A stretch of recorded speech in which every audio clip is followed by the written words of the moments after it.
Okay, so Sturge, how are you doing today? Oh shit. As good as I can be. I'm going into 12 Right. weeks on my ankle, so I mean, Yeah. Wait, what? I know. I remember you fractured or injured your ankle. I remember that. What's yeah. going on now? Well, I haven't been able to walk without crutches still. Wow. How long has it been? Tomorrow will be 12 weeks. 12 weeks on crutches. Wow. That's Okay. crazy. Yeah. That's upper I, arm I, irritation and everything, yeah. right? Well, it would be if I was on my crutches every day, but Oh, I've, okay. Mike's been helping me with stuff, and I haven't been going out of the RV every day. So, Mm-hmm. Oh, Yeah, that is good. Yeah. Okay. But it that still is sucks. definitely good. oh Definitely yeah, it sucks. sucks. Yeah. Mhm. Yeah, I don't like sitting in here and just not being able to go outside, especially in this. Well, I mean, the summer is my least favorite season, Mm. but Yeah, at the Yeah. very definitely. least, I do want to be able to explore, the outdoors, like walk when it's like Right, a set or Yeah. something. Yeah. right. I am. It's been hot down here, pretty humid. Not so much as hot, but humid. And that is yeah, hey, M. Hi, Luca. Hi, Simile. Lyra. I Um, see Luca's in here too. Hey Luca, what's up? M Queer and Simile is polyamorous. Yep. is a rapper, and as far as I know, he's a rapper. I've listened to some of his stuff. He's got some good music. You can find it on Spotify, um, Ooh. um, or I'm sure any other streaming platform. I'm not sure. I haven't checked any other platform, but yeah, Wow. um, Yeah. yeah. So how are we all doing tonight, Sammy? How are you doing? I'm okay. It's been sort of Thursdays are my favorite days. So it's Thursday. I'm happy. Always excited. So, Right. yeah. And I just worked, which I enjoy ultimately. You know, Yeah. and then we're doing this, and this is always fabulous. So yeah. Hey, hold on. I'm The excited. face you were So, making didn't suggest that you completely are in love with that idea of what? Of working Of with working. of working. Oh, there's you got to do what you got to do.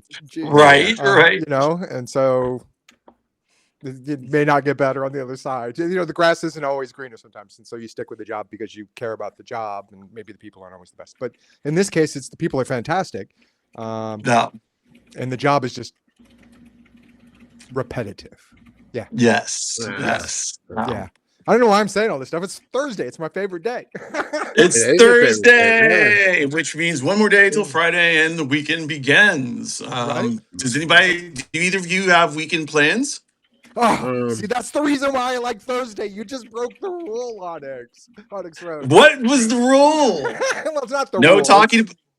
No. So the gag or I obviously stole this from someone and I can't remember where, but I modify it a little bit to fit my taste. So the reason Thursday is my favorite day is because Friday in the office you have the pressure of hey, what are you doing this weekend, or do you have plans, or and on which if you don't have it, if you're like me and the plans are clean the cat box and maybe vacuum if I get lucky, it's kind of but Thursdays have that tangential, it's almost Friday feel without the Right. necessary pressure of the question you just asked. So, like, I feel like, I'm not, I don't know if I have plans. I don't really have a lot of plans. I plan to Yeah. chill. Yeah. Yeah. Wait, hold on. Do Oh, y'all see that? what Oh, wait, happened? hold I on, can't. hold on, hold on. Oh my gosh. Okay. What you're looking at, if you can see it, let me, Uh-huh. Is that a oh, medical marijuana card? you know it is. You know it Wow. is. Wow. I came today at 5 o'clock.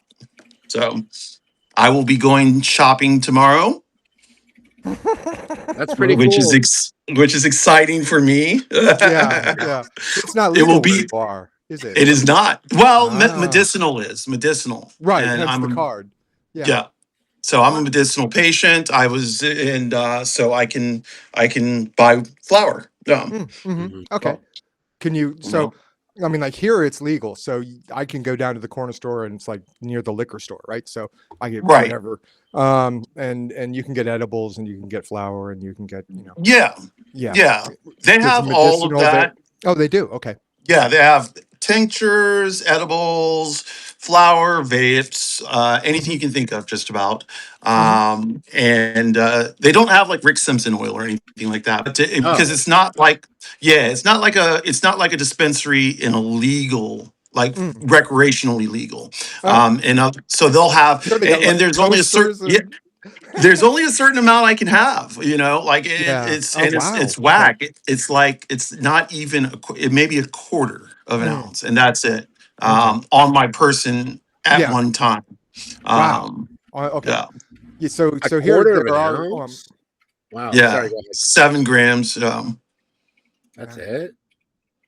That's Wait. it that I can have at one time because like George's fucked, you know, Mhm. the, Mm, mm.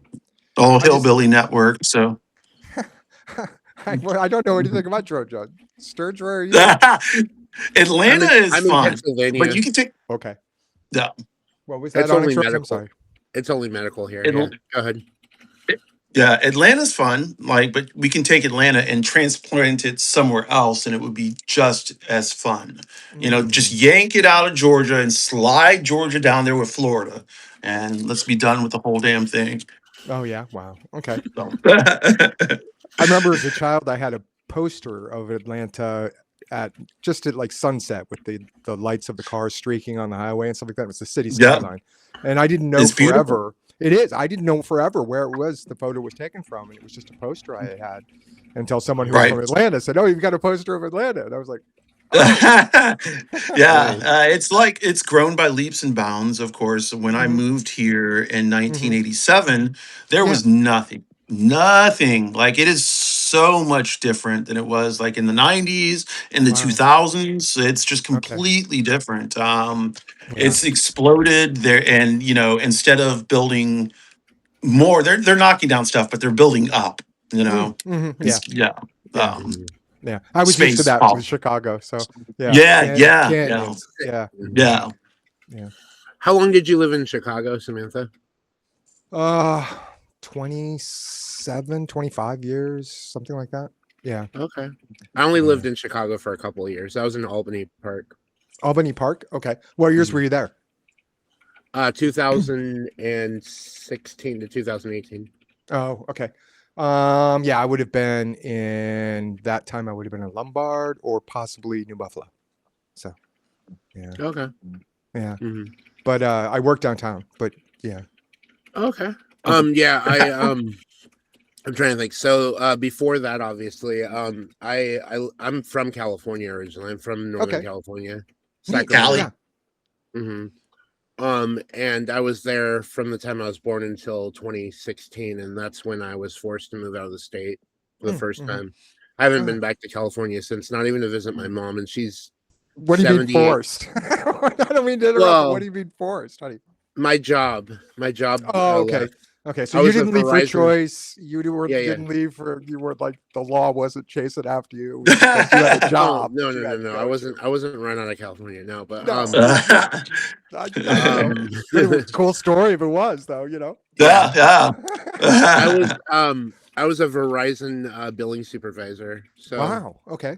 yeah. Yeah. So Okay. then they transferred me from Rancho Cordova, California, which was one of the call centers at the time, Hmm. that closed down, and then I went to Rolling Meadows, Illinois, where you know that where you Yes, know where yes, I that know where is. that Yeah. is. Oh yes. Yeah. Yeah. Yeah. That's fun. That's corporate kind of landscape and everything, huh? You were by the Mhm. mall. Were you by the mall? Oh yeah, yeah, yeah. Yeah. How about Mhm. that glass building, the green glass building? I'm trying to think of which building you're talking about. The one right off of 90. Yeah, right across from the mall. Hold on. Oh, yeah, I know where that is. Yeah, Yeah. that was pretty Okay. close to there. Mhm. Yeah. I used to get that's yeah, if I remember it. Wait, Rolling Meadows. Now I'm confusing things. And I'm sorry. Rolling Meadows is downtown, or well, at least it's in the city, right? Shoot. No, There were so Rolling many Meadows is a different suburb, towns. northwest suburb.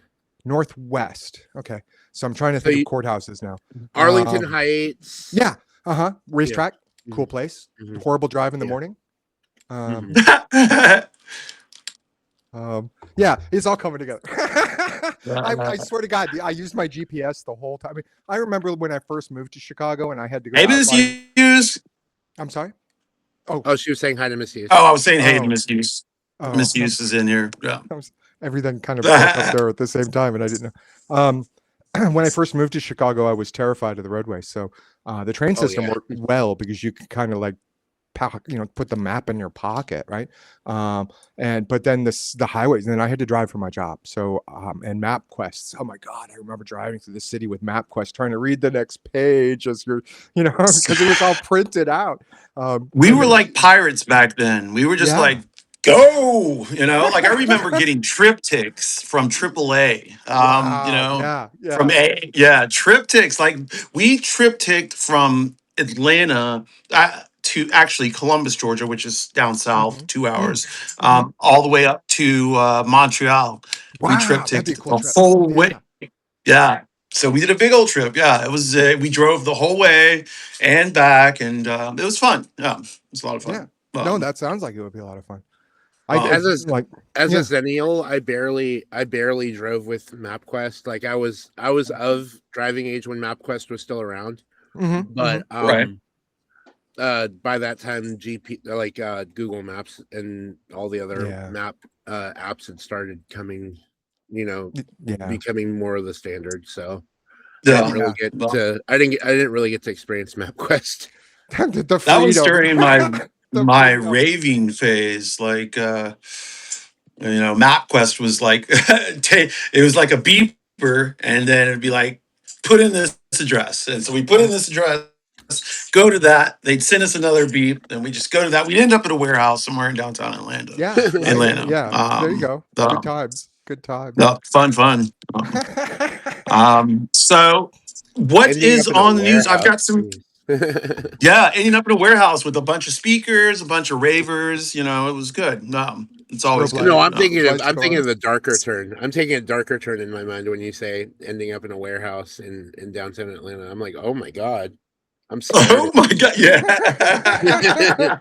Was I forced here? Did somebody take me into a van, like drug me and put me in a van? And then I woke throw me in a van with a hood over my head and blindfold my eyes. No. It's an exclusive VIP party. Yeah.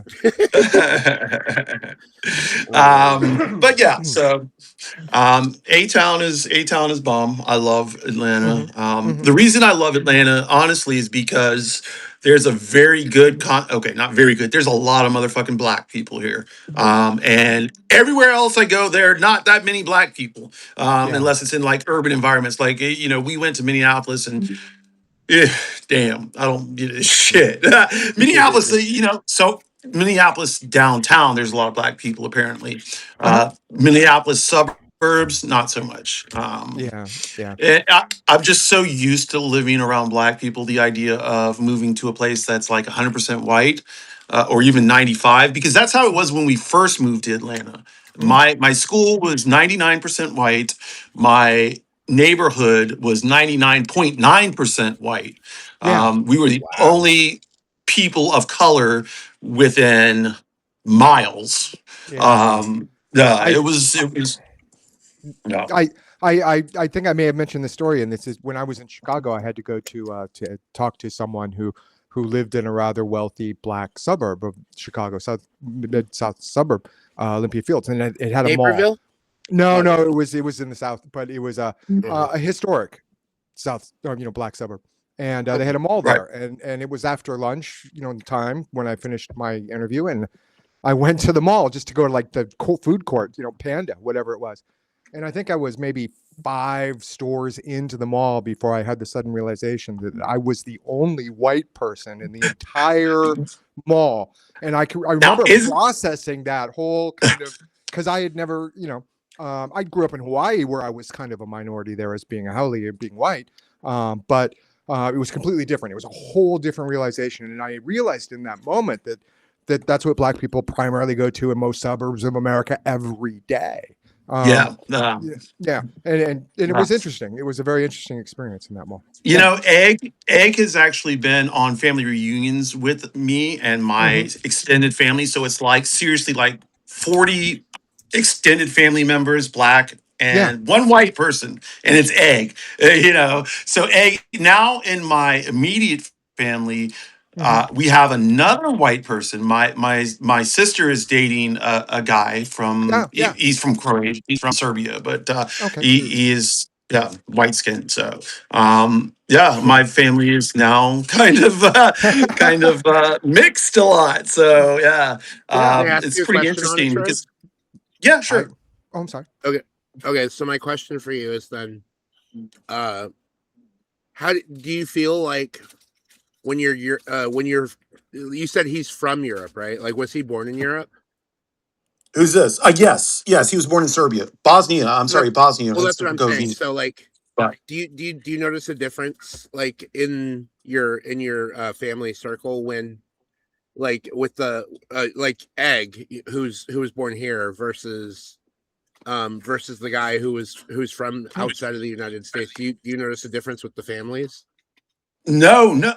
Well, I don't know his family. Although, what's kind of interesting is he has a sister who is trans. They are not on speaking terms, which and he doesn't have a problem with trans people. He is my sister is pan and he is pan. So he doesn't have a problem with trans people. He just he and his sister just don't talk. No. Unrelated. No. Yeah, so it's just interesting that for the longest time, me and Egg were the only interracial couple in my immediate family. And now it's, of course, my sib and her boyfriend. But our extended family, of course, has got, all sorts of skin tones and nationalities or colors, what races, ethnicities, whatever you want to say. We got it all. Yeah. So I'm the product of an interracial couple, so I mean, that's true. That's true. My mom's Asian and my dad's white, so yeah. Your mom's Filipina? She's Filipino, yeah. That's neat. One of my favorite foods is Filipino. Okay. Oh, what is it? Tell me. Lumpia. Oh yeah. Sturg is like, oh yeah. Okay. So let's go. So first of all, before we get started, this is good queer news. Okay, this is not good queer news. It's just from the site Good Queer News. On Tuesday, the HHS banned federal funding for gender affirming care for people under 18. Now, the thing about this that's interesting is it's only a rule and not law. So people won't get criminalized or even civil cases. It's just it's just a rule right now. It hasn't been made into a law yet, but it goes into effect. Let's see. It's for anyone under 18 using Medicaid, and for anyone under 19 using CHIP. I don't know what that is, but the rule it says the rule has no impact on use of given states allocated Medicaid and CHIP funding. So some families may still be able to receive gender affirming care and HRT. It says it won't stop HRT right away, but it will make it harder to get. Let's see, it says while this is a rule, will make gender affirming care access more difficult. It is not a ban and has no civil or criminal penalties for providers, parents, or patients. So I think this is just the testing the waters to see how far they can get away, or how much they can get away with, yeah, I don't mean to interrupt, Sturg. Just go ahead. I'm sorry. No, I wasn't going to say anything. Go ahead, Samantha. So it's a federal rule, right? It's different from a law. Right. What it's geared towards is it goes coupled with their Medicaid fraud investigation that they're doing too, with regard to certain gender affirming care providers. And what it's the idea of it is that in that they're saying that they're billing incorrectly to get around health insurance requirements. So in order to prescribe, which they are, I mean, that's an ethical issue in and of itself, but it isn't, so, and another side of it, what they're saying here is that the federal rules are basically what they use for payment for Medicaid. So they initially went after the entire thing and said, we're going to pull the plug on anyone prescribing, gender affirming care, any hospital, etc. And several hospitals caved initially, and that way he did it. But then it came to the realization is the administration actually going to hold grandma off her ventilator, and because they can't pay for it because they have gender affirming care in their hospital, right? And so the rationale became a little clearer, and they've narrowed it significantly. And with the federal rules, basically, is it has a difference of effect, correct?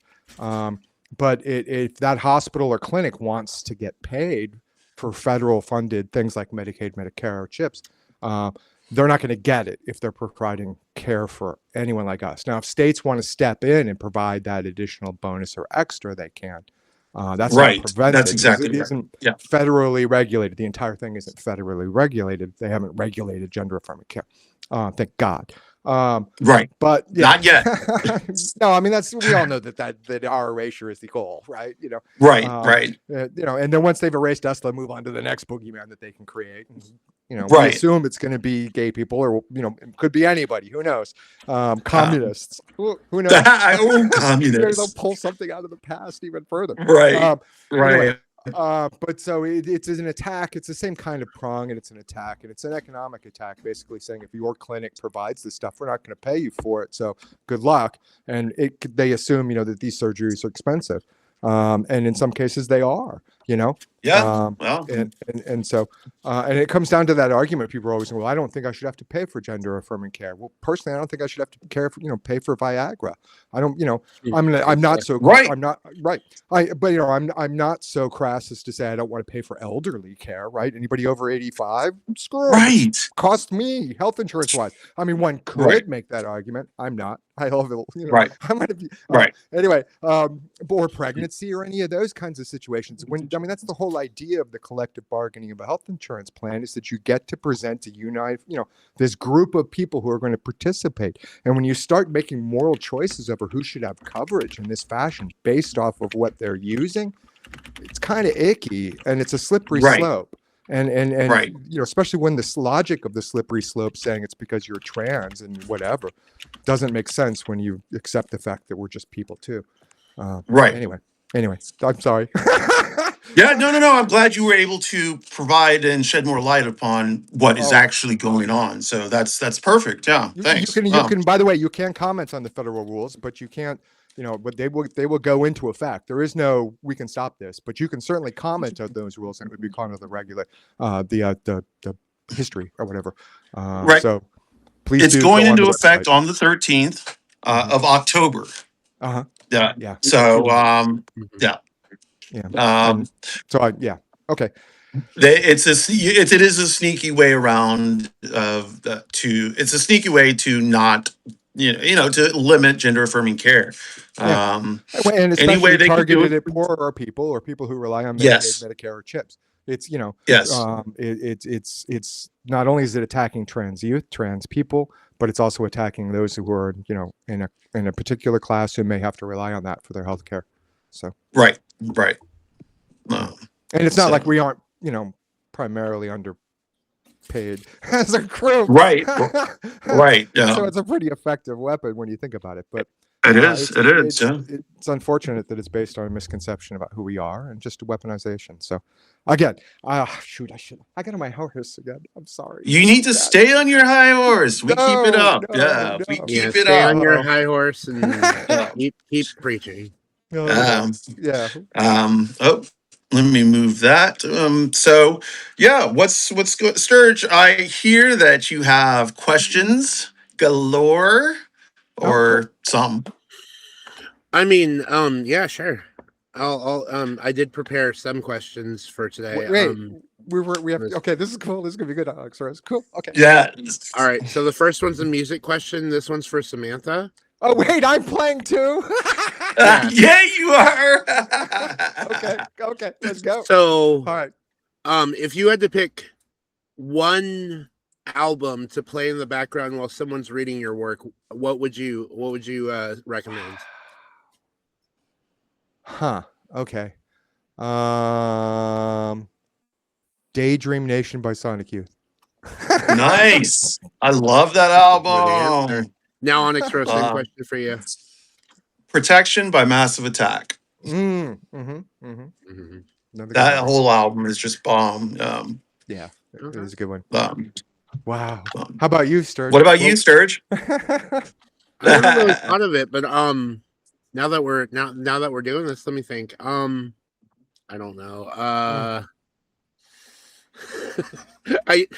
I gave you two the question. I didn't even think about what I was going to answer. Maybe Fleetwood Mac Rumors. Oh, that's a great record. Yeah. Okay. Yeah. Huh. And that's from your writing? That's interesting. Yeah. I'll have to try and keep that in mind when I read you again. That's fantastic. Nice. I usually have trip hop or hip hop. Go ahead. Yeah.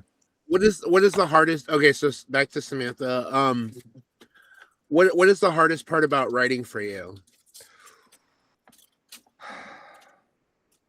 For a while, I was trying to write sort of memoir-ish, philosophy-ish, picking a lane. No, and then I got very argumentative because of what was going on, and I found that I needed to be almost angry to be inspired to write, and I needed to back away from that emotional motivation for a different type of motivation. And I still keep that anger there, but I don't want it to be my prime motivation because I have a feeling it would be very nasty. And I'm not trying to convey it's nasty.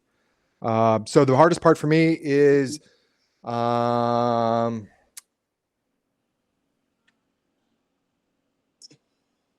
guess the inspiration, research, investigation, being open to new experience that has to happen first to prompt me to that. And it depends on what the interaction is or what the idea is that I find that charms me. I don't really. I'm easily charmed, so I guess I don't really know. But that makes sense. That made sense to me. When I get to my answer, I'll tell you something that I want to expand on with yours. Go ahead, OnyxRose. The same question for you. Actually, it's getting started. Like to actually get started writing. Once I start, everything starts flowing out. It's like a valve, but like turning it's rusted. So I have to turn and turn. And when I finally turn it enough and, I sit down and start, then everything just starts coming out. I'm bad because I don't use an outline or anything like that. And so my shit is kind of disjointed, but that's the way I write. So I don't mean to interrupt you, Sturg, because I still want to find out what your process is, but I just wanted to add one thing. So I can't put it on paper until I have an idea of what it is. So I cook it. I stew it in my head, and that's just a habit from the way I used to do work. I did my best work in the shower, so to speak, because I could think through what I was trying to, and so. But then when I sit down, it's already kind of put together. It never ends the way I want it to start, based on how I want it to start. But that could be a good thing or a bad thing. But that's the fun part. Yeah. That's the fun part is like starting and then not necessarily knowing, like you have an idea, but you don't know exactly where it's going to take you. So when you end up, like I have flashes of great or what I think are great ideas, and I'm like, oh, let me just throw this in here. And I'm like, fuck, this like top part doesn't make any sense with this mid part. So what I'm hearing from you two, and correct me if I'm wrong, either one of you, is that Samantha, you're more of a planner when you write. But then like when you get it on the page, like sometimes it goes a different direction than you want it to go, or you have to pivot.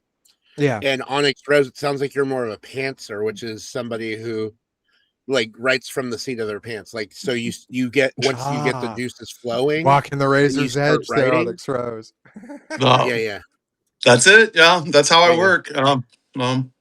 But it can be something like I can be inspired by music very easily. I'll just one line in a song, and I will turn that into something. Because this is how I do my poetry. Nice. Is that like either like a line in a song or a color pops into my head, a shape. and then I just run with that. You know, Nice. trying to find a way to, yeah, it's interesting the way I write.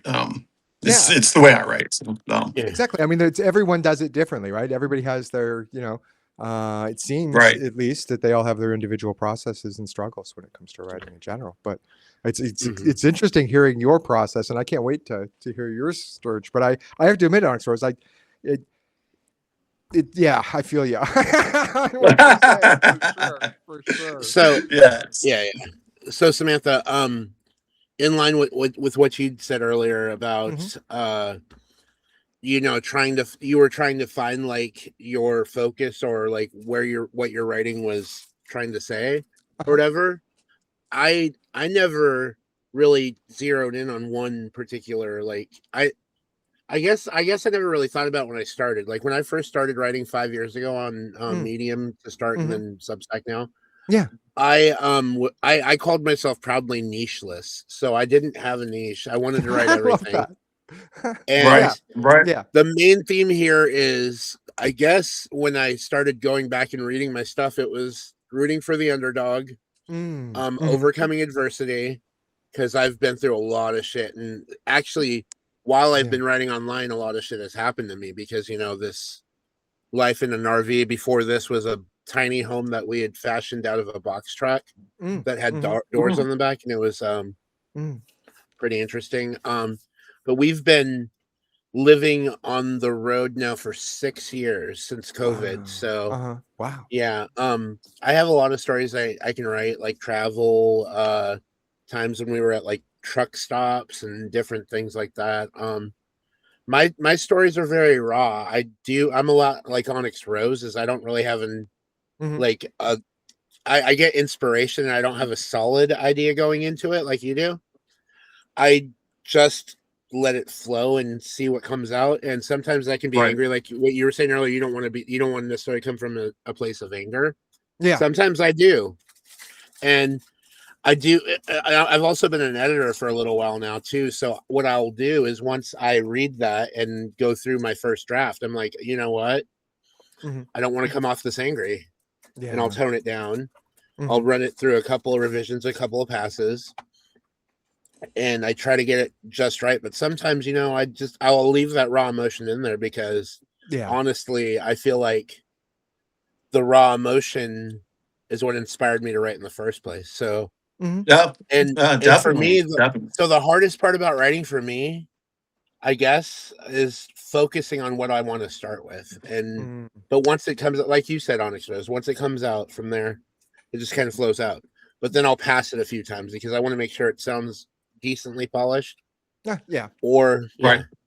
Yeah. Right. So the hardest part, I guess, did I say what the hardest part of writing for me was? Yeah. You said get started. Yeah. Focusing. Yeah. I think that once I do get started, like you said, Sturge, going back and, a line may not sound right. So you just kind of work on that line. I don't usually make whole scale changes, once I start writing, but I will like edit as I'm writing. Like, oh, wait, this shit doesn't sound right. Let me go back and add this, so yeah, disjointed sometimes, but that's okay. Some of my earliest work on Medium, out of the 1,700 stories I've published over the years, are very unpolished. Oh yeah, I haven't bothered to go back and tinker with them yet. No, and I would never do that. I know that my grammar isn't always the best. And my spelling is not always, and proofreading is probably, I guess I lied. Proofreading is probably the hardest part that I know about writing. But I wouldn't change it. That was the lesson I learned. That was the looking back and seeing how I have changed or grown over that period of time. I wrote for a long time just shouting into the internet void on Reddit, right? So under different screen names. So I don't have that kind of back catalog. Oh wow, what is that? This is my 258 page manuscript for my book. Okay, so now you're talking writing. Jesus, mine's like 3 paragraphs. I'm a real writer compared to that. Yeah, this is like it covers I started writing about tea, transitioned because I had a manic episode. So I wrote about my manic episode. And then I actually have in here my starting to transition. Wow. So yeah, Okay. I have Okay. So It's a I have memoir. the first it's the Wow. first 5 years of my transition. Fantastic. That's I fantastic. lean heavily into memoir. In my writing, I lean heavily into memoir and personal essay. The last piece that I wrote, it was just actually a few days ago, was about I know I shouldn't be paying attention to sports anymore because the rich people don't want us to be involved with it, but I'm a sports fan. Fuck that, I'm a sports fan. No, I know, but here's what I'm saying about it.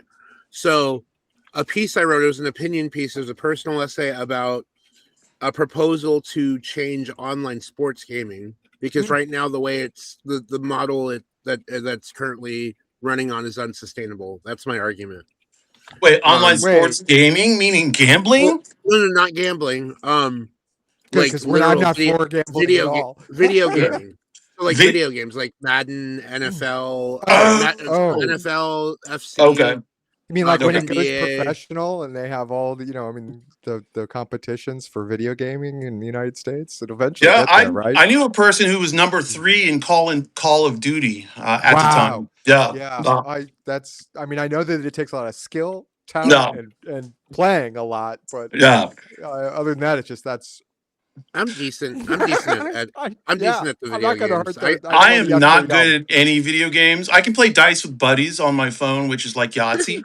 I can play Trivia Crack. I used to. Don't get me started on that again, because Mike will be like, "Oh, not another habit for you to." Fuck! I love trivia. Love trivia. No, me too. I was on that trivia game show last week. On Saturday. I beat Brandon Jayhawk, me and Brandon Elrich. Oh, that's really neat. Oh, wow. We beat Brandon Jayhawk and Ginger Cook. Nice. Yeah, that'd be great. I used to love Trivial Pursuit back in the day. We've got like 5 different kinds of Trivial Pursuit right now. Yeah, right. We've got like 90s edition, the Disney edition. Oh, do you have the Disney edition? No, I don't. No, do you? No, I don't. I don't. I used to have the Genius edition because the hard stuff. Yeah. Because my partner always tells me I'm the king of useless information. It takes a lot of useless information to be good at trivia. We have to stuff our brains with all kinds of information, and then just start pulling it out of our ass. I used to go to bars and play trivia, but I don't do that anymore. I want to start again. It's just fun story. Fun story. I once beat a whole room full of like 6 person teams in a bar. It was at a bar. Nice. By myself. Wow. Nice. By my freaking self. Nice. Fantastic. Fantastisch. Wunderbar. C'est magnifique. C'est magnifique. C'est magnifique. Yeah. Say oui. Okay. I have another question. Let's transition to the next question. Let's do it. So this is about community. How do you handle the emotional energy of connecting with readers when they come into your comment section when you post something that it has comments enabled? So let's start with Samantha.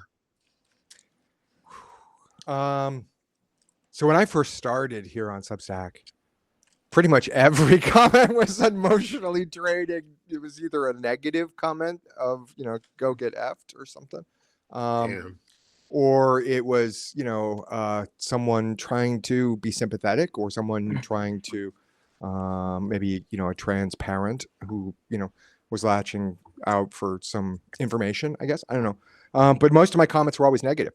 And then I just started blocking a lot of people, I guess. I've been on a block spree lately. Pardon me. But I don't like getting screamed at. I don't like being told who I am. I don't like people who assume things about me or call me some sort of pedophile or groomer just because of who I am. Now, all of that is draining. All of that is disgusting. All of that is stuff I had to wade through here on Substack and still do in some ways. But I still also, but what I mostly get, and this is what I love, is that the community I've kind of been a part of making in terms of what my little corner of Substack is, that it's very positive, and that it's usually people who are supportive and loving and going through somewhat similar situations as my own, and we bond in that. But you know, I'll have something go minorly viral, as I call it, and the comments will be filled again with that hate that I initially got, you know, back when I first started out on Substack, and then I'll get the direct messages, which I started getting again too, because I got something kind of, you know, I don't know, that kind of went a little minorly. I don't know, minor. It's all relative.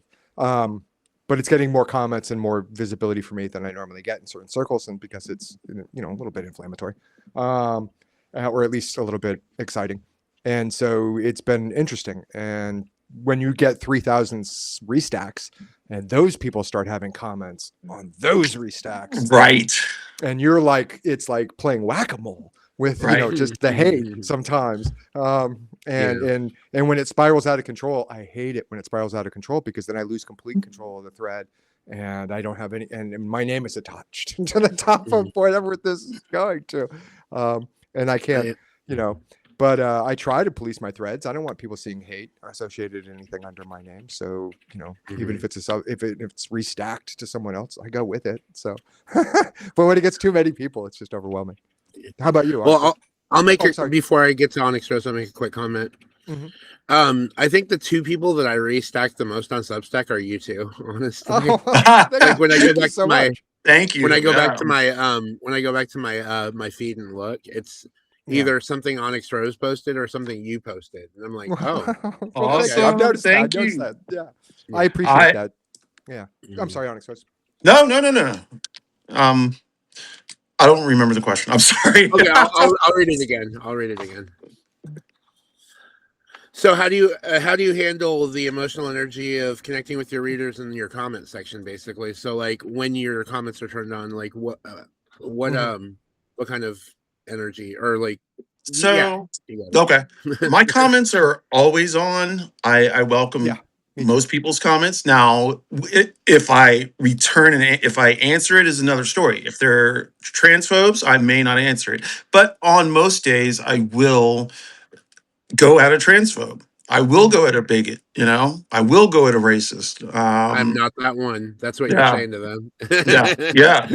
Yeah, 100. You know, so I give the same energy that I get.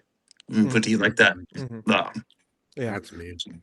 So when I respond in comments, like if it's someone hateful and I'm challenging, I'm not challenging them for my ego or because I think it's fun. I do a little bit, but yes. But I write those comments with an anticipation or an eye to someone who may see it later.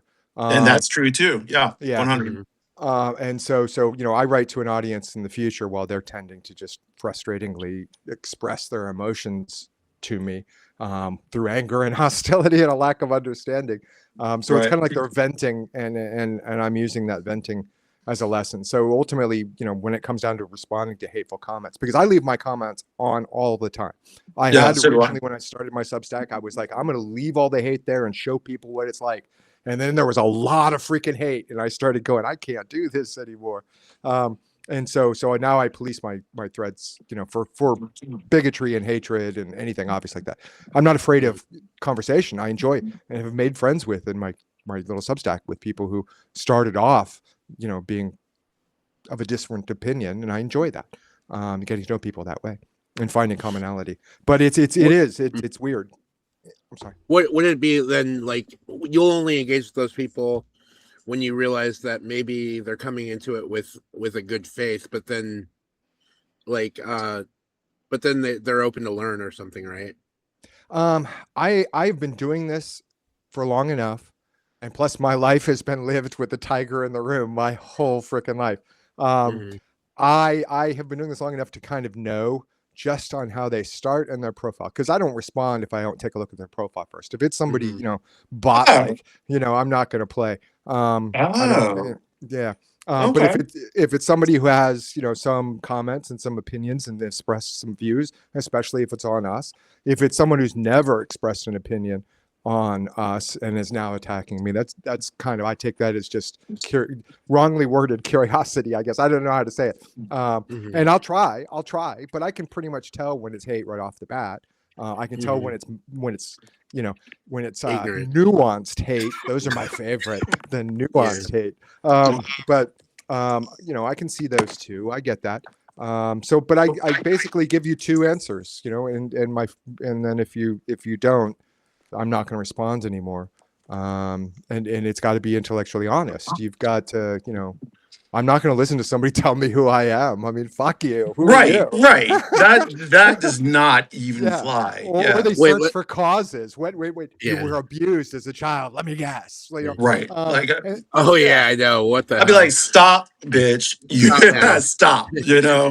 Okay, so I don't mean you by asking you what scarred you into being who you are. What scarred you into being a misogynist transphobe? I said, what?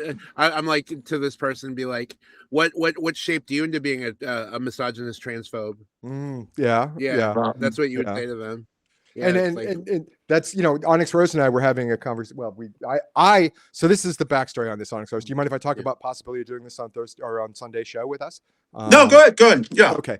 So I have a guest now who's going to come on our show on Sunday. And Jason is a paranormal investigator, so it's going to be really cool. We're going to talk about paranormal stuff. I love it. I know nothing about it. Oh my God, I've gone down the wormhole.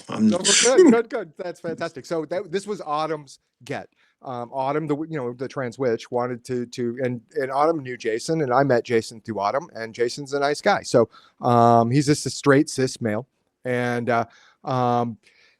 he's been very helpful with Autumn's passing. So I was going to have him on the show, but before Autumn went to the hospital, she thought of this idea of having him on the show and interviewing him as the potentially mentally ill, mythical, cis, straight male, and asking him the kind of questions that, we get on a regular basis, but not telling him. So what's in your pants? That's going to be my first. When did you turn straight? When did you decide you were straight? When did you start to experiment with heterosexuality?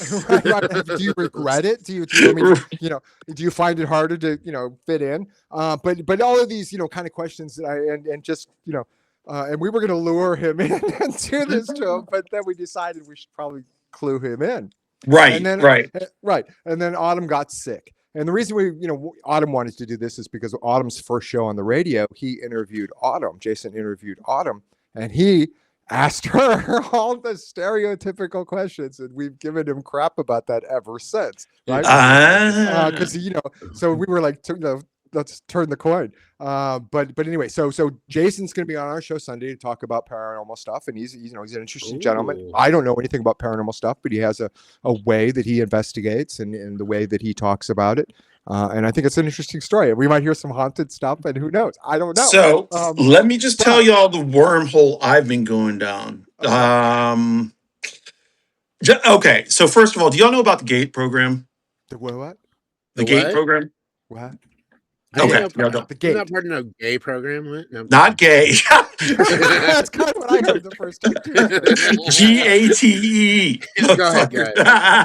It's like I've heard a lot of them. GATE program or any remote viewing, anything like that. So the GATE program was operational in the 70s and 80s, maybe in the 90s. I don't think so, but what they did is the CIA actually started pulling kids out of elementary school, and like they would pull certain kids and make them do tests, like to see, and it was to see who had extrasensory power.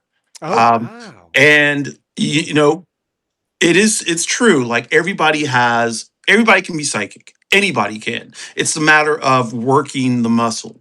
But anybody can be psychic. It may not be like clairvoyance, but it could be something like clairsentience or something else. So yeah, the rabbit I know hole is those are crazy. words, but I don't know what they mean. The rabbit hole is crazy, like CERN, like it, Yeah. like different timelines and lizard people. You and Jason are going to get along perfect. Oh yeah, yeah. So yes, you're going to be good together. Good. But we're going to give them shit and do all those things that people ask us. So basically, this is the Mutant Academy, right? Like Professor X's Academy. Yes. I can't wait to get into that though, because honestly, like the shit I've read and stuff that let's suffice to say that I've got some interesting stuff that I don't tell a lot of people because I know people won't believe me and they would think of me as crazy. So I don't. But they already think we're all crazy. I mean, come on. No. Just a different flavor of it. Just a different flavor. This is the kind of crazy where they would probably like. Well, I'm trying not to get locked up. I'm trying not to get silenced. You know. Okay. Yeah. Things happen. Okay. Things happen. So. Let me just say that any of the gate programs on any of the gate pages on Facebook are being monitored by MK Ultra, also being monitored probably by the CIA. I've heard those acronyms. I don't necessarily know it. I mean, I've seen the movie about the goats or something like that, but I don't know. I don't know about the goats. A movie about the goats? I don't know anything about the goats. Something. Oh God, that's gonna be. There's a. I'll. Never mind. Well, that's gonna be clipped. That's gonna be clipped. I can guarantee it. Sammy's talking about the goats. The goats. The goats. He's talking about the goats again. Goats again. Yeah. So, Sturg, drop it. Let's see. You got another question? Well, I have more questions, for sure. But I wanted to answer. Oh, sorry. The question I posed to both of you. Yeah, no, it's fine. I was about to drop 3 names that I know would have started a whole nother conversation, but I'm going to do that after I answer my question. Okay. So for me, like you said, OnyxRose, I match the energy of the person coming in usually. Right. But sometimes, like what Samantha said earlier, keep in mind what a future person might be reading when they see that comment. Right. But also, I get a little sarcastic and smart with these people sometimes when they come in with like ignorant shit. I do. Posts. Yeah. And I will troll them out of existence, basically. No, that's not. I mean, you know what I mean. It's like, they wanted to come at me with that. They thought they messed with the wrong one. Like, I will match that energy if I feel like it. Sometimes I don't feel like it. I'll just ignore it. Or on Medium, there's actually a way to. Well, you could do it here too. Hide the comment. And I've hidden a few comments. Yeah. I've hidden one or two. With the genuine support, when I get genuine support, I don't know. Like I'm all about building community, so it's very, very nice to be able to meet the people that I can relate to and everything. Yeah, and get a chance to engage with them. And I am 100% genuine when I come into the chat. Whenever I comment on somebody's stuff and I really like them, I'll unfiltered opinion right there, but it's in a good way. I don't mean it like unfiltered, like, oh my God, you're a fucking moron or something. Like, no, I'm not going to go out of my way to put something negative on someone's thing unless it's. If they come at me with that negative energy, then I will definitely hit them back. But most of it, like Sammy said, most of it is informative. Not necessarily for those assholes, but for the other people reading. A lot of times, especially when it comes to transphobes, like they'll pop off, and I will then say, like I had to say this yesterday, as a matter of fact. Transphobes think of us like misogynists do. They basically they are misogynists. They are misogynists, TERFs. I've been battling one particular TERF who pops on my page every J.K. 3 or 4 Rowling? days. Big time. You mean Braithwaite? What's his name? He J.K. Rowling. I'm just gonna say he, because J.K. Rowling did say that if things were different, he would have transitioned. So, he's Rights just under the names. Yeah. yeah, he's just Yeah. showing his hate, Just like and I used to play video games with female characters. yes, Right yes. before, yeah, yeah. Okay. Yeah. Okay. Anyway. So the 3 names I'll drop now that I've given my answer. Although no, I don't know if I want to start this conversation. I was going to say Sophie Cunningham, Ennis Cantor, Freedom, and Royce White. That's good, because we were actually talking about this earlier, Sammy. The WNBA and those fuckers who think that, oh, I'm trans now sometimes, so I'm going to sign up for the WNBA. Fuck them. Absolutely fuck them.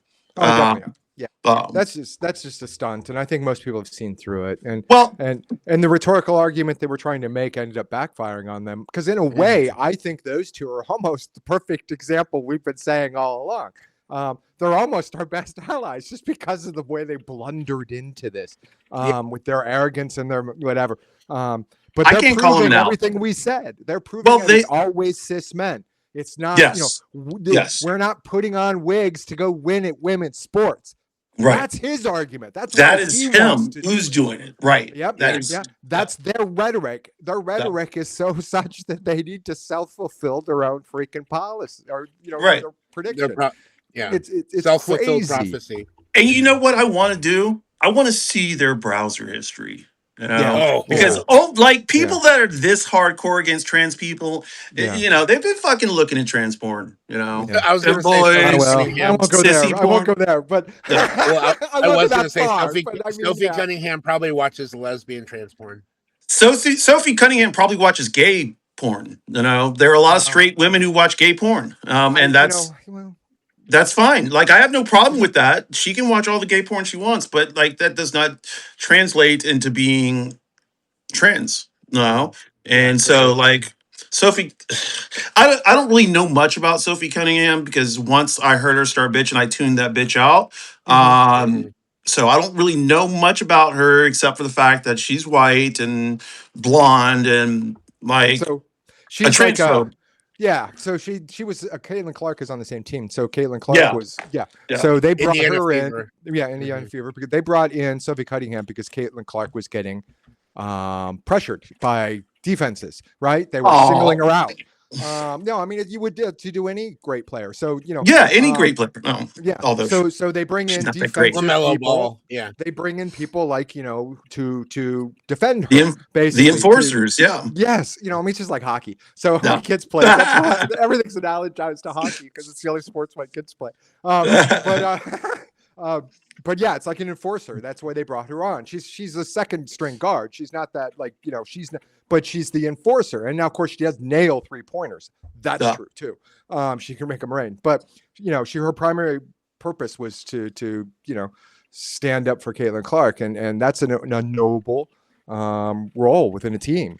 Well, I've seen Asia Wilson doesn't. Is that Asia Wilson? Wilson, the black woman. Yeah, she does not complain about getting knocked down. None of the fucking Paige Beckers, AZ Fudd. None of these people. None of these people are complaining about all the fouls except for Caitlin Clark. And if you watch her play, every time she gets bumped, she's like, "What the fuck, ref?" I'm like, that goes with hockey too, right? It's because when Gretzky was playing, right, so everybody wanted to take Gretzky's head off, right? So somebody, they got Mark Messier, or if you wanted to, analogize it to a different sport, if someone's really good, and she is really good, Michael Jordan of whatever, maybe, I don't know. I don't think she's that good. I shouldn't be doing sports analogies anyway. I don't even watch most sports, and never wanted to play them, though I played them all. But it's just I mean, she gets a lot of attention from defenses and other teams because they know she's a factor, or can be potentially a factor in a game. And they also know because she's around that. Yeah, but they also know because she's a whiny bitch and she will pop off the handle, and that they can get a technical. they can get a technical too. That's you know, on a hockey team you have the pest. You have the person out there chirping and calling everybody names and getting everybody aggravated, so somebody makes a cheap shot. You know what I mean? Well, you know, I see other basketball players, and I'm talking about women basketball players now, not the men's, because I don't watch the men's. But I honestly, I don't see, like, I see the physicalness of the game, and I don't see anybody else complaining except for Caitlin Clark. Yeah. Every time she gets bumped, she gets touched, you know, she wants a technical foul. I don't know. Like, she was the face of the WNBA only because Paige Bueckers had an ACL tear. Okay. If she didn't have that ACL tear, she would have been the face, you know? And as it is, if you look at her versus Caitlin, you know, she's down with everybody. She's talking about, you know, black women getting more notoriety and more coaching positions and, you know, more positions in the staff. And, you know, Caitlin's not saying anything. No, nothing. You know, so she looks like the racist that she probably is. She looks competitive. She looks complicit. But here's I'm going to be more generous and say that I believe that she has her head in the game while the others have their head in the paychecks and the grift. And a sudden celebrity. I believe that she has her head in the game. Now, whether she's whiny, you know, I mean, that's a role sometimes too. Maybe she is. Whether she should speak out for her black sisters on, you know, on other teams and on her team, sure, obviously should. But you know, or speak out against her teammate talking about protecting women and girls. Oh my God. Yeah, my keeping her head in the game comment goes only until it's your teammate causing that distraction. Then it's your obligation as a leader on the team to nip that in the front. For sure. Yeah. But she did respond to it, but her answer was a very, very telling non-answer. Yeah, yeah, which is also the WNBA's answer right now when they had the meeting. It's another very telling non-answer. It does seem very telling in our favor when the fact that, again, circling back to the two dudes who are now trans, you know, sometimes I sometimes identify as a trans woman. How does that work? Anyway, so, but I lost my train of thought because that pissed me off so much. I get angry because I can't stand Caitlin Clark. I mean, to me, if you're gonna go with, and I hate to say it like this and bring it back to race, but if you're gonna go with a white girl in WNBA, then stick with Paige. You know, Paige is like friendly to everybody. She jokes around with everybody. She plays hard. She plays, you know, she trash talks with everybody. You know, she's just the antithesis of Caitlin Clark. And, well, thank you. Yeah, I'll have to pay more attention to that. Again, it's not, you know, something I watch on a regular basis, but I enjoy it when I do. It's just that, yeah, okay. No. I get the same vibe from Cameron Brink. Yes. On LA. Yes. Although I do like her, though. I do like her. But yeah. No, I mean, I get the same vibe. Not the negative vibe, the positive vibe that she fucks with everyone. Okay, good. I'm glad that you were saying that. Yeah. No, I wasn't saying the other thing. She is Cameron Brink's pretty cool. Yeah. Okay. I have another question, but go ahead. Sorry. Okay, go ahead. No, go ahead, Sturg. I'm done. Okay, so what is a non-writing daily ritual that keeps you sane when your life gets too like crazy? Why don't you go ahead, OnyxRose? Why don't you go first on this one, hon? Meditation, easy. I fucking block myself off, and I will sit in silence for about 10 minutes, and let everything cook off. You know, like cook. You know, because when I get pissed, I get really pissed, and you know, I sometimes can't control my anger. So the best way for me to do that is to section myself off, sit for like 10 minutes, eyes closed, just practicing my breathing, concentrate on breathing. When something comes into my mind, I say, okay, push it away and go back to my breathing. You know, then I find out after about 10, 15 minutes, what I was mad about probably, you know, wasn't something that should have affected me in the way it did. So no. Okay. No. Nice. Yeah. How about you, Samantha? So a non-writing ritual that I do every day, is that the question? That gets your that helps you declutter your mind, or that's basically the question. Okay.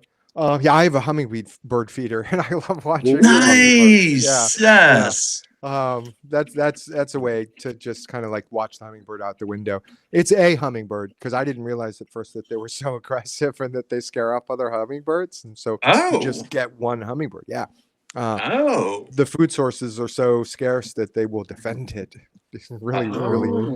Yeah, and there's whole YouTube channels of hummingbird dog fights. It's amazing. Yeah. Violence upon the hummingbird range. Oh, hummingbirds are violent creatures, huh? I didn't know that. But you can fix it by putting multiple feeders within a certain distance, because then they can't police one. I mean, but he'll sit there. He has a little red head. And he will sit on a branch at the nearby pine tree. You can't see any point. Nearby pine tree. I was like describing the whole thing, and you can't see it. But he has he sits on a branch, and you can see him. You can just like look out the window, and you can see him. And if another hummingbird comes to the feeder, then he swoops right in and chases him off, and then comes to get the drink and goes back to his branch. And it's really interesting, and it's really kind of unfortunate because I want to see other hummingbirds. I mean, he's cute, but I'd like to see some other ones too. But that's how I kind of watching that drama of my hummingbird policing its feeder is how I decline. That's horrible. Oh my God, awesome. Daytime soaps. Yes. So Sturg, what about you then? I watch comedies. Oh no. Yeah. I have to get my mind, I have to lighten my mind with like how ridiculous the world is by watching just like I like a lot of those adult animated cartoons, like Family. I know Family Guy is kind of a guilty, like I love Family Guy. I know it's trash. It's trash. You go in with what? Yeah, I mean, but it's funny as shit. Family Guy, The Simpsons. I mean, I have never seen an episode of The Simpsons. Oh, what? Never. How about Rick and Morty? Do you watch Rick and Morty? Oh, Rick and Morty. Seen I love Rick and Morty. Nope. Yeah. Have you watched the new one with the president? Yeah. I love that one. Yeah. Mike has a Get Swifty hat. That's funny. Yeah. I don't know that. I watch a lot of anime, basically. So yeah, I don't want to say a lot. That's all relative, but yeah. I haven't seen much anime. Yeah, no. I mean, even though they've pissed me off a couple of times watching this show, I do watch a lot of South Park too, because I do. It gets a little edgy at times, and then sometimes their takes are just completely bad. Mm-hmm. And I have watched South Park before. I watched like 3 or 4 seasons, maybe 5. And then I stopped watching and haven't picked it up again. But I do remember it being like hilarious. Like this last year when it was attacking, or last 2 years, I guess maybe, or whatever, last year when it was going after Donald Trump, or not after, but at least including him in the storyline, has been that really was great. Yeah, it really helped during some of the darker times during the last year of America. Did you see the one where they showed his little peepee when he was going through the desert? Right, yeah, it was this tiny wiener at the end. Oh my gosh, that was so funny. Oh my God, that was hilarious. Okay. That was a fun conversation. If you could become an expert at any skill, what would you choose? Oh my God! I would want to be a chef. That's a good one. Expert at any skill. I own an electric guitar as an affectation. Yes, I play it. It's just an affectation, and I would love to be able to play the electric guitar. Yeah. Yeah. That bass has been basically sitting in my room for about, I don't know, 5 years now. I've got a viola in my closet. So if you learn how to play the guitar, OnyxRose plays the bass. I can provide the vocals because I'm a good singer. Yeah. We could start a band. Let's do it. Definitely start a band. We can have live concerts on live. But gotta learn how to play the damn thing first. Don't you work for a radio 3 chords and an attitude. That's all. Right. So you work for a radio station, right? Who? What? You work at a radio station, right? I do. Yeah. KXOW. FM. Yeah, XRW. Let's go 99.9 FM. Yeah, 99.9. Yeah. Vancouver, Washington. Yeah. Vancouver. I worked at I a did radio my station. research. Yeah, I worked at a radio station myself. It was fun. I don't know what kind of do you do? Is it DJ work, disc jockey, DJ, or do you do interviewing? Yeah, I try to do an NPR style. My ultimate goal is to do an NPR story about a subject, but I don't have the skills yet or the knowledge. I'm just still learning how to edit. Right. Damn, you just say knowledge. Did I say knowledge? No, I think did she? I thought she said knowledge. I heard knowledge. I meant that obviously. It's like cannoli and knowledge. Cannoli knowledge. Yes. But yeah, if I did, I'm so sorry. Thank you for catching that, though. That's hilarious. But I don't even know where I was anymore. Gosh, I'm so sorry. It's like my edibles kicking in. That's my new way of saying that. That's like my new way of saying I'm having a senior moment. My edible is kicking in. I'm the only one in the chat right now who's not high. That's not easy for me. No, I am not high. Believe it or not, I am not high. My shit got lost in the mail today. Like I went to the mailbox, the parcel pending, to pull out. Like I got 6 ounces of dabs. Went to my parcel box to open it. I opened the parcel box. There is not a motherfucking box. Nothing in the holder. There's nothing in there. So I've been like talking with the parcel pending people. I got to talk to the leasing office tomorrow. Because I want my I want my dabs. You gotta get the medical card. You deserve it. Well, I'm going to the store tomorrow with this. Yeah, so I got a $100 discount because I paid for a 5-year medical card. So I got $100 gift card, not discount, gift card to the weed shop, so I can use $100 plus whatever I want. Yeah. I know that, like I said, that I know that they do have the medical card here, which gives you a discount on store purchases. But again, it's just like going to the liquor store here. So you can just go and get what you want. Yeah, but, right. Yeah, I remember at one point, it made news a few years ago. I'm trying to remember if it was Arizona or Oregon, because I know you're in Oregon, right? Well, I'm in Washington, but right across the river. It's a stone's throw. Yeah. Oh, Washington. Oh, wait, Washington's fully legal? Oh, yeah, I knew that. Yeah. Oh my God! For a long time, you can't like ship products across state lines. That's illegal because it's still controlled substance. But But yeah, so you can they sell it differently. Like Oregon, you can sell edibles in 100 milligram bars that you can then divide yourself. Right. Whereas in Washington, you have to buy them in 10 milligram segments. So they have different controls. I don't really know about any of this stuff. I just know people who do. Look, if you come to Atlanta, like Atlanta's under a cloud anyway. It's just a cloud of weed. Like everybody in the A, I'm not gonna say everybody in the A smokes, but a lot of people in the A do.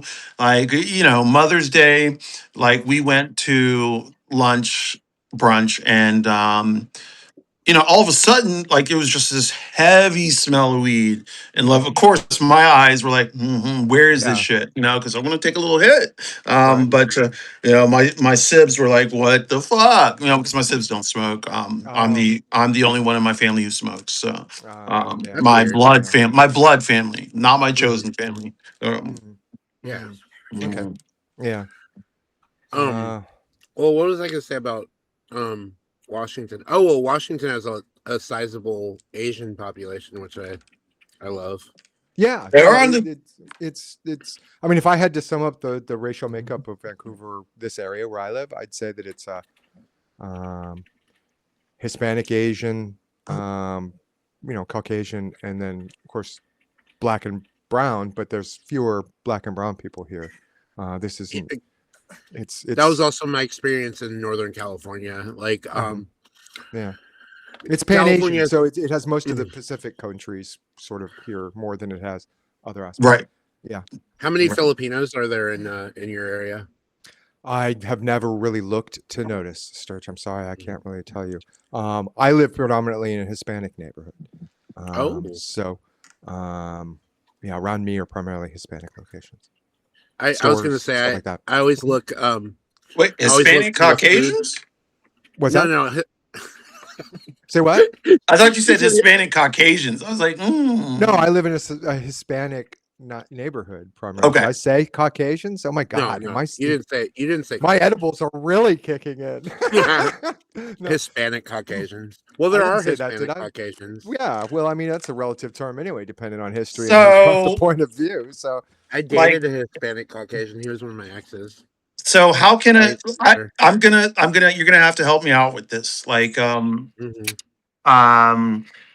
Hispanic people tell me what makes them Caucasian, except for their skin color, because wait a minute, are we arguing about something I don't think any of us said? I just want to make sure. No. I want to know, like, I didn't know anything about Hispanic Caucasians. I didn't know there was such a thing. I didn't know that was a word.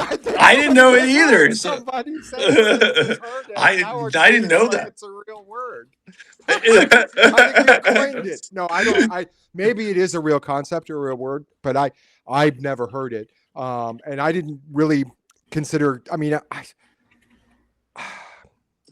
to me, there's a problem attaching the Caucasian part to it because it sort of validates the Hispanic culture. Yes, with it. Yes. So first of all, I wouldn't want to even suggest that. So if I did say that, I apologize. It was a mis. Oh, I don't know. Yeah. But if somebody misheard it too, then that's yes. I don't want to discuss a concept we shouldn't be arguing about. But yeah. But that's an interesting subject for sure. Who makes the Caucasians historically, depending on who's in power, right, and who wants to exclude who, right? So yeah, that's a made up. That's an American construct, like Caucasian. Like it's of course we know why. Yeah. I mean, Irish and Italian people weren't even considered Caucasian until like later. Well, until the United States tricked them into thinking that they were better than Well, yeah. I know. I already know. It's like, okay, you know what? You're not black, but you can be white. You can come join us as long as And they're like, oh, okay, yeah. Let me get some of this hate taken off me by being white. Yeah. I mean, it's that's the same thing they did with African Americans. Again, I don't know if that term seems like black people. With the slavery, right? They used that white fear of they're going to end up better than me as a way. Oh, that's the whole fear right now. Yeah. Oh, yeah. You think that when it comes to, that is why there are so many conservative Republicans like trying to throw the rules back to 1940 and 1930. It's because the Great Replacement. Let me not get into the. That's bullshit. That's just. Let me not get into the. I won't even say that. Okay. Yeah. Never mind. Anyway, we all have our thoughts on that. We're gonna move on. Wow. This is we'll go. Okay. Okay. Well, the random or the skill that I wanted to become an expert in is I actually wanted to get good at acting so that I could try it. I don't know. Cool. It looks fun. All right. It looks scary to me. Yeah. Oh, it does. Yeah, like I don't know. Maybe once I don't know. Like. Yeah, maybe for a live audience, I would be scared, but like in learning lines also is something that would be kind of hard for me. I'm kind of getting used to it, learning all these languages. Because I'm on my 8th language right now. Wow! What? Yeah. Holy wow!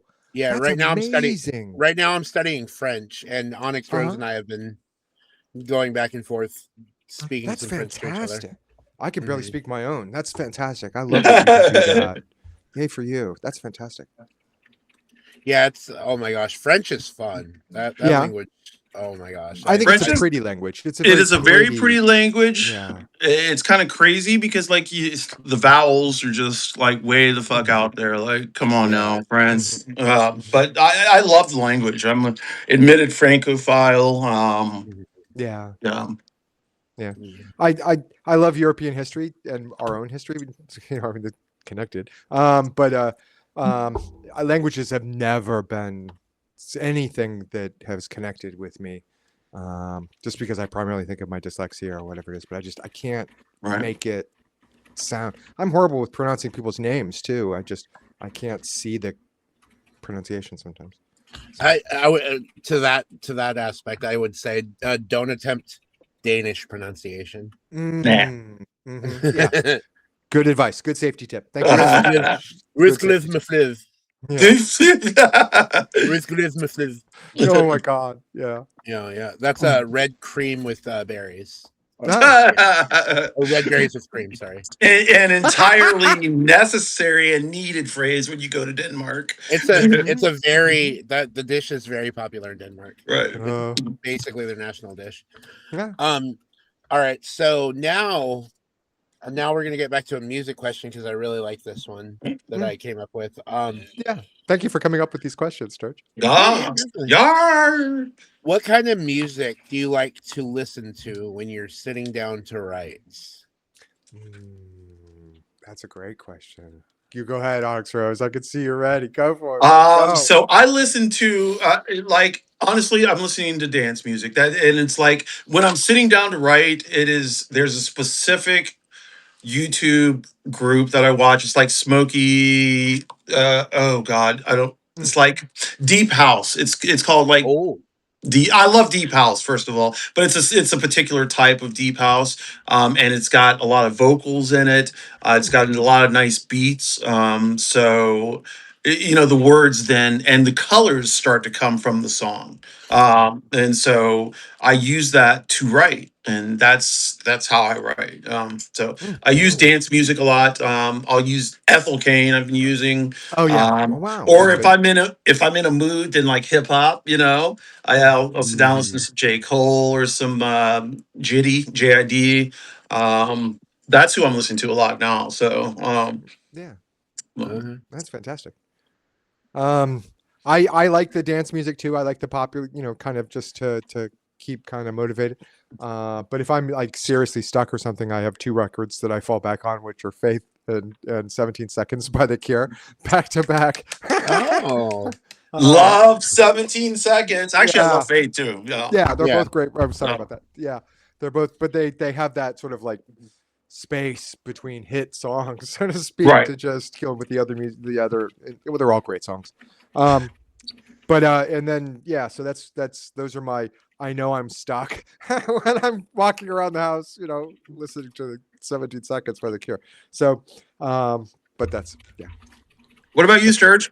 It depends on what I'm writing. So there was one time I wrote a story called I love listening to German opera. And I was actually listening to German opera Wagner? I wrote that story. Die Valkyrie? I'm not Wagner. I mean, that's too associated with the Nazis. I'm good on that. But like that, maybe like some French rap, some French R&B, some French pop, maybe like just French American pop. That's cool. Yeah. American hip hop, American R&B. Like I like a lot of like 90s what they consider gangster rap, like Biggie and Tupac. I really like them. Let me see what else. I would say probably like when I'm in more of a chill mood, I'd want to listen to like stuff like the Lumineers or it's like that. What do they call that? Stomp clap hey music. Yeah. Wait, what? It's stomp clap hey music. It's like hey. That song where they go, hey, okay. That's the archetype. That's the archetype of that genre. Yeah.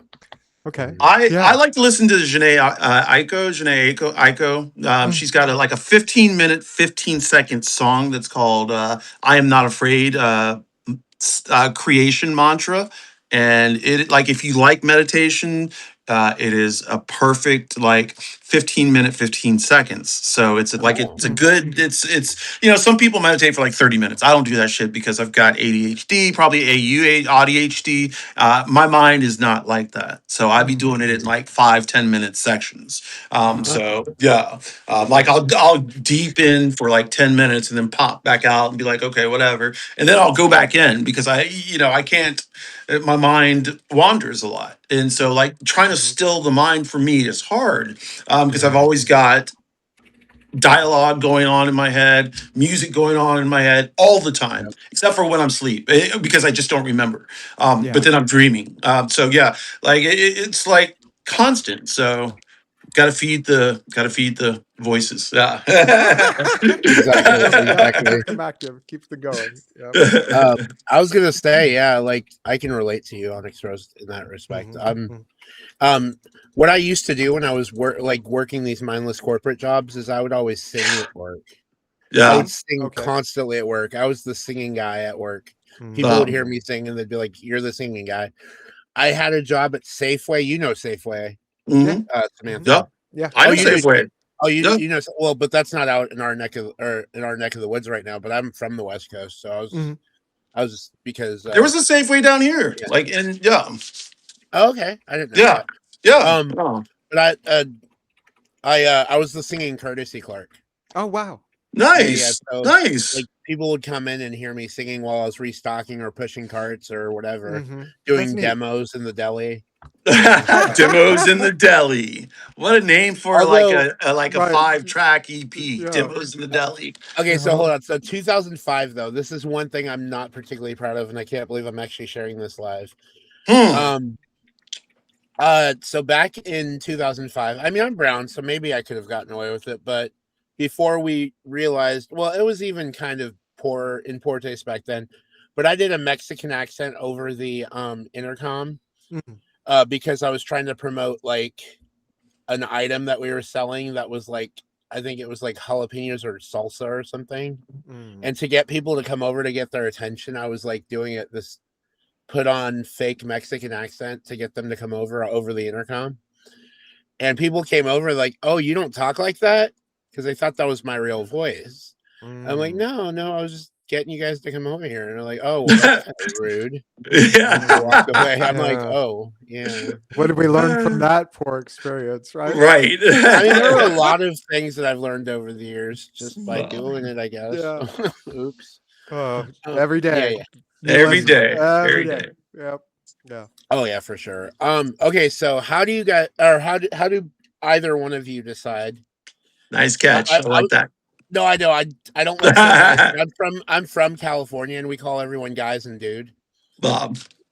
But it's just I mean, you notwithstanding, maybe not you either, but like if you talk to a straight cis guy and you say, well, would you fuck your dude? The straight cis guy is going to be like, or something to that effect. I'm not saying every straight cis guy is going to do that, but that's the whole. I mean, some straight cis guys might fuck their dude. I mean, well, they should, like especially if your friend's in need, give them a little fucking. Yeah, I love the saying. I love the southern thing, y'all. That's just perfect because it fits them all. How y'all doing?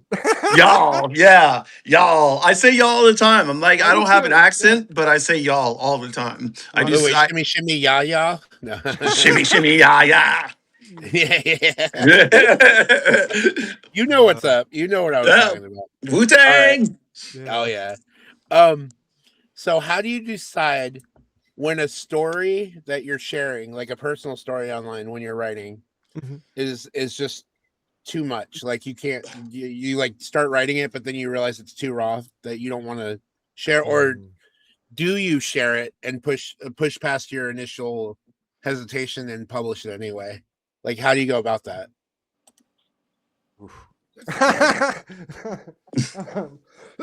Pardon me. So I write things that never will see the light of day. Sure. So do I. So do I. and it's not because I didn't care about them or love them. It's just that they're never going to see the light of day. There's like no reason for me to be giving all that information out. Right. Because and then I did it anonymously on Reddit. So that was like my journaling was like I could shout into the void and get random comments, sometimes from people who might be helpful and sometimes from people who might not. But it's different now because of my name, right? So I write under my name now. So these are my personal things that are attached to me, and honestly, I'd love to share everything. I try to. But there are still things that I'm still not sure how to share them yet. I'm still working Right. through them in some ways too. Right. So there are things that will never see the light of day that I've saved. But once I'm committed to writing that idea and that feeling or that experience or that emotion, I'm gonna write it. And Yeah. And if it's starting to get too overwhelming for me, generally that means I'm going in the right direction, I think. Yeah. I trying to call it process soul it. mining. Oh, wow. I love that. Yeah. Yeah. I mean, it's like when you dig and like those emotions, like I put out something that I never thought I would have. And you know, sometimes I'm like, did I really want to do that? But I did it. And, you know, looking back, I would never have done it before. I did it like because I was kind of anonymous, and nobody was checking me out on Beehive. So I was throwing all kinds of shit up there. And you know, the more personal pieces, except for one, the super personal ones have not made it onto anything out here, like in the internet world. They probably won't, like you said, Really? Sammy. They probably won't. Yeah. I don't know. There's something to be said about like throwing like my entire life for consumption. You know, I have to have something that's kind of mine. You know. Oh, that's interesting. I've never thought of it that way. That's an interesting point. What you're saying is that you're sort of, by giving it all out, sort of. There's a song by God, it's gonna take a senior moment. By Courtney Love, basically, to go on and take everything from me. Take everything. Yeah, take everything. I know that song, right. Yeah, and it's about just how basically if she gives it all away, then people won't want it anymore because you don't want what you already have. So and that's interesting that you feel like it depletes you that way too. Wow. Okay. Yeah. That's interesting. Yeah. What about you, Sturg? I don't know. When I first started writing, everything. I mean, there was nothing in my life that has happened to me that was off limits. I was an open book. Yeah. And then I realized as I started writing more and more about my life that, oh my gosh, people are finding stuff out about me. I had to go back and actually edit out a few details in some of my stories because I was using real names too. So I did that once. I do it all the time. Article.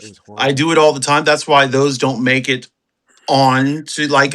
I will change names if I'm putting it online because I did that. I wrote about an ex-girlfriend of mine and changed her name. So I do that now, but before I wasn't doing that. I didn't learn that lesson until later because then somebody threatened my life one time on one of my stories. And they said, well, I think I'll be able to find you.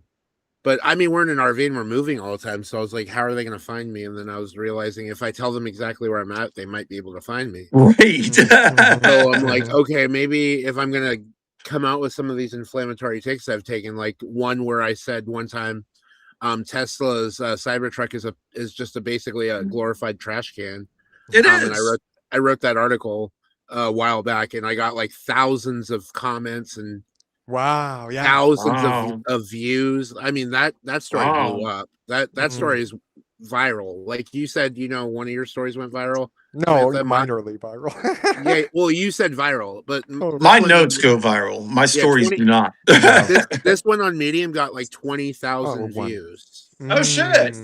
So I wish I could just have that kind of viewership for my writing. I like my notes, like in the notes section, I'm bomb.com. But in my writing, no one really checks that out, which is kind of a strange thing. Like I use the notes to try and get people to come over to my writing, but it's not really working. I'm rethinking my Substack model as well. I didn't really put much thought into it when I first started becoming active on here, which was probably like somewhere around somewhere late last year, even though I've been on here for 3 years technically. I was married to Medium, and then like things started getting kind of piss poor on Medium, and I was just like, I think I'm just going to focus more on Substack at this point, doing live videos with people I enjoy talking to, making notes, restacking people's thoughts as well. I love doing that too. Yeah, I love it. I love it. Yeah. I love to clip people's stories, like take a chunk out of someone's story that I'm reading or essay or article that I think that would grab somebody else so that they can come and read the article. So I do that a lot. I do that too, yeah. I like that. I enjoy that. I like grabbing people. No, I'm kidding. No, I like grabbing people. No, that's gonna get clipped. That's probably clip. Let's just go ahead and say fuck it, so that way they can clip that whole thing. Oh my god. Oh, this one kind of ties into one of the questions that we or the discussions we had earlier. So how does oh my gosh, how do I word this? Because the way I wrote it, I kind of don't like the way I wrote this, so I'm trying to change it. So your identity, right? So who you are, how does that shape what you write? So in specific instance for you, OnyxRose, I'm gonna start with you because you're a Black trans woman, non-binary. Well, no, trans non-binary, right? So there we go. Trans non-binary. Yes, I knew that. Yes. No. She, they. So you're and you live in the South. So how do those experiences shape what you choose to write? So when I write about race,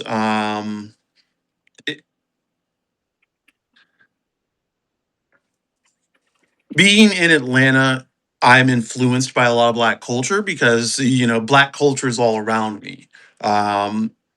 Whereas I feel like if I was somewhere else, it wouldn't have the culture that I bring to it. So yeah, living in Atlanta, living in different places in Atlanta, then moving down to South Florida. In South Florida, the whole attitude was completely different. It was machismo, like testosterone, misogyny, everything you think of. Yeah.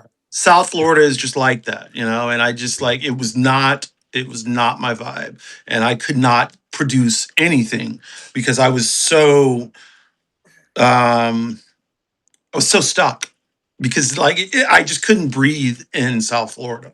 So when I got back to Atlanta, writing started flowing and just started pouring out of me. Oh wow! And it was about being in South Florida and not feeling the misogyny and feeling the testosterone and the guys that I just it made me sick. So when I moved back to Atlanta, there's a more, not just Black people, there's a more diverse population. So I can go to Little Five Points. And if y'all don't know what Little Five Points is like a little area where a lot of punks, hippies, and Rastas hang out. It's an alternative culture area. You get that flavor. Yeah. It's got all sorts of cool stores, food places. It's been around forever. So in the 90s, it was truly hardcore where you had a lot of skinheads. And if you go down there when you're Black, you got to be ready to fuck some shit up. So, we would visit down there and we were ready, and that's not to say I ever broke out into a fight, but, I was ready, and that's the thing in Atlanta, you got to stay ready, and I think in any environment that's, you just got to be street That's smart. good advice. Yeah. In Chicago, it's knowing the difference between sketch and dangerous, right? You avoid dangerous, and sketch you just kind of go around. Right. Oh wait, hold on. So I'm gonna say something to that. I'm gonna say something humorous in response to that. So, in Chicago, just make sure you're not downtown somewhere, and then some Nigerian guys come up to you and pour bleach on you. Oh my gosh. Well, I wouldn't be worried about the YNs.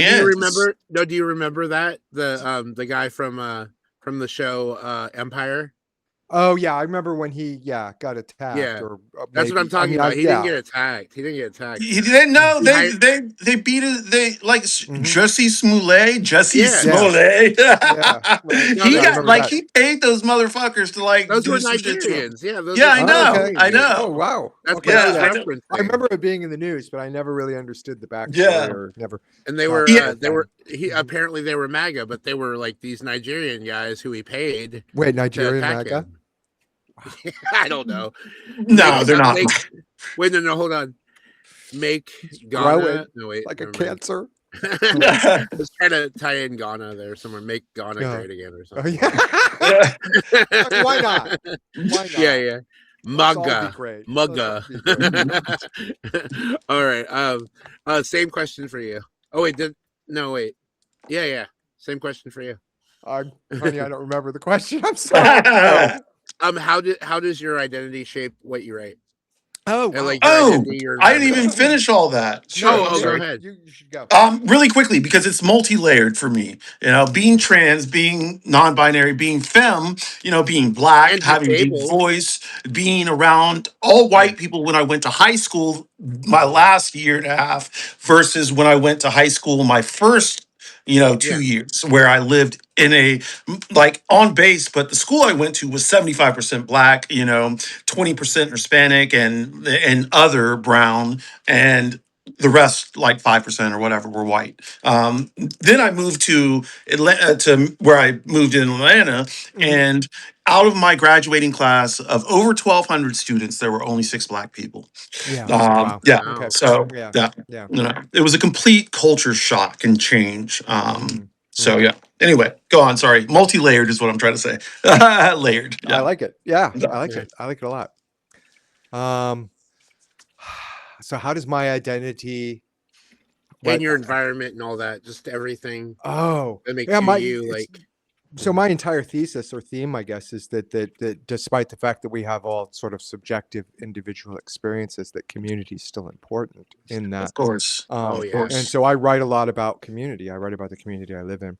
I write about my 7-Eleven, which is kind of silly.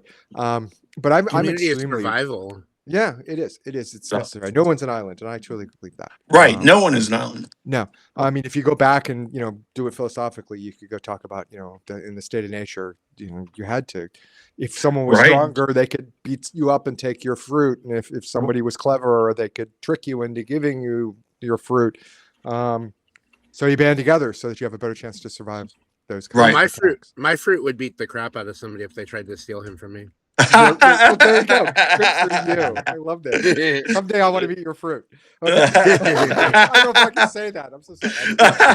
No, you're fine. I don't mind. Oh, thank you, honey. But so I mean, I write what I know because it's all I know. So I just right. I like to try to put my personality in it. I like to believe, because this is going to be horrible, because that's like what I believe and what may be reality. Right. I like to believe I'm smart. I like to believe I'm funny. And I like to believe I throw that in my writing. But I want to, first of all, thank you both for these questions and including me in writing.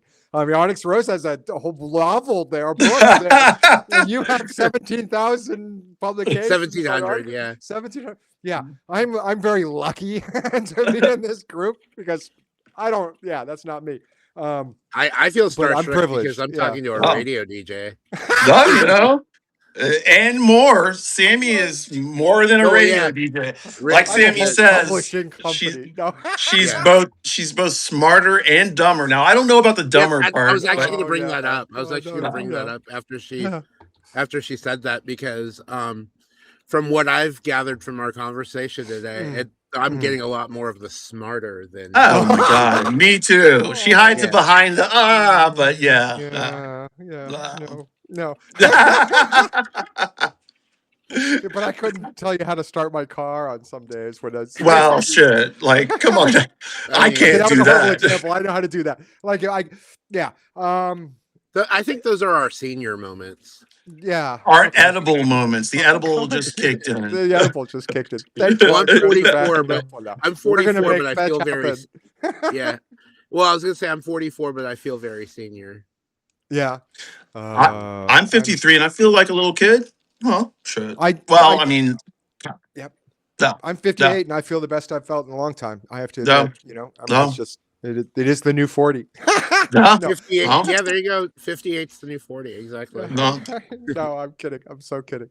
No, you're not. Getting old 20. Sucks. Getting old that sucks. Makes me 20. Getting old, getting old sucks. Like but we all got to do it. You know what I'm interested in is death, and specifically one thing. I've been reading about how when we die, we really don't notice it. It's like a DMT trip. And we automatically jump into another timeline. Now, this is stuff that we could, I love it's those just, kind of theories. So it's like we don't ever die. We just don't remember the timeline that we were in. We pop onto another one. Our time in this timeline is done, and we go to another timeline. See, so do we restart again? I mean, because you don't have to restart.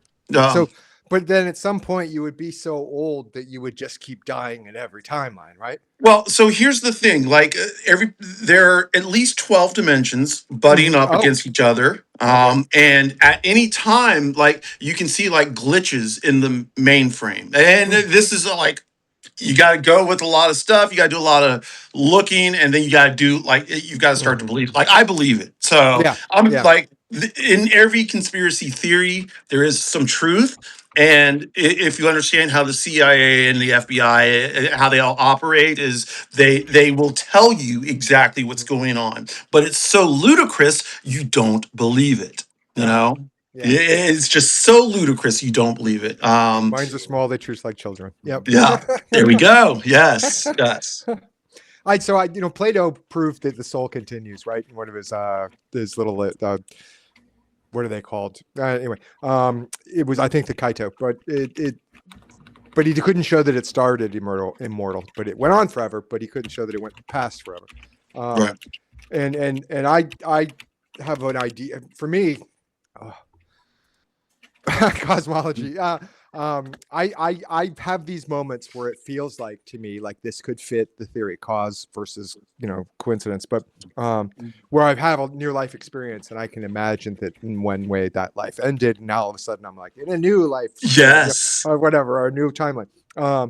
But those are just like I think looking back at that sort of life, intense life experience. I don't know. I have no freaking frame of reference for anything supernatural. So I don't know. That's it there. I told you I have dumb too. I have dumb stuff too. I don't know, Sammy. I don't know. Your quote unquote dumb moments don't sound very dumb. No, they don't. Yeah, no, they don't. You're very sweet. Very sweet. You're very sweet. My producer is telling me that our internet connection is slowing down enough that I need to wrap it up. Okay. Yeah. 11:05. Yeah, 2 hours and 5 minutes. Yeah. Well, when I say producer, I mean Mike. Yeah, you mean Mike. So let's go ahead and say something. Yeah, I know I like your outro, so that's definitely going to be the end of it. But what are we plugging, Samantha, before we go? Oh, pardon me. So OnyxRose and I are going to be on Sunday night, and we're going to have Jason Hassler from Hassling the Paranormal, and he has the radio show on KXRW 99.92, 99.9 also. But he's going to be a guest, and he's going to not remember that he agreed to do this because he agreed to do it a little while ago. But we are going to question him as we're going to frame the entire show as if he is one of those allegedly mentally ill, crazy, cis straight men.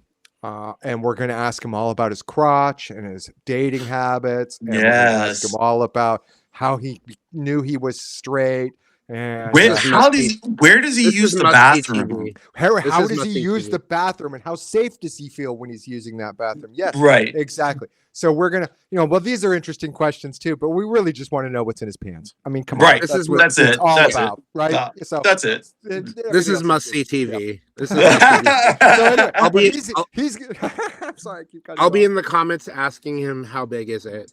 Yeah, please do. How do you hide it? Yeah. Right. Yeah. Yeah. If it's so big, how do you hide it? But we're gonna, yeah, and then he'll want to talk about Hassling the Paranormal, and we're gonna talk about what it's like to be the mythical cis straight male. So yeah, and it should be interesting. Awesome. And then we're gonna talk about what movie again? OnyxRose. Ma Vie en Rose. Yes. My Life in Pink. My Life in Pink. Can't wait. Yep. Thank you for asking, Sturg. Thank you. Yeah. So I mean, you both know I have Tuesdays with 2 gays every week. I missed it this week because my sleep schedule was all messed up. I got it fixed today, I guess. Let's see. And